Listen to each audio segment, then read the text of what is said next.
The child mortality rate in Victorian England was high, with a quarter of babies dying before their first birthday. The funeral parlours always had an extensive assortment of infant coffins. Even the upper classes could not escape the sickening miasma of London or the filthy water thick with cholera. For parents, these were sad times, and for the unfortunate few, the ritual of séance became the only method of extending their cruelly short parenthood. Out of all spirit contact, child spirits were the hardest to engage with. With a limited or non-existent vocabulary, conventional methods such as talking boards were not feasible. The child's spirit was no different to a living child, shy and scared of initial interaction with unknown adults.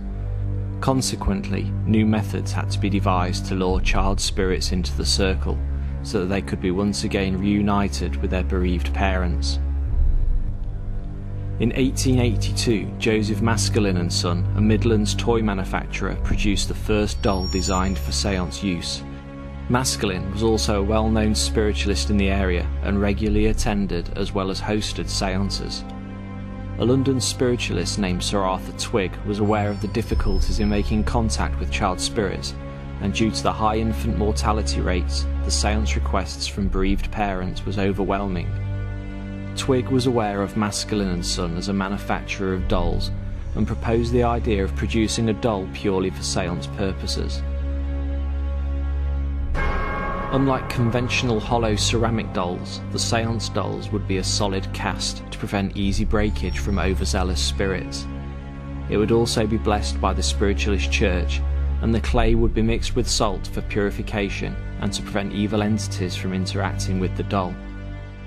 Between 1882 and 1915, Maskelyne & Son produced only 42 of these melancholic-looking dolls. 15 remained in England, while the remainder made their way to the US. A shipment of 3 dolls was lost in 1912 when RMS Titanic sank on her maiden voyage.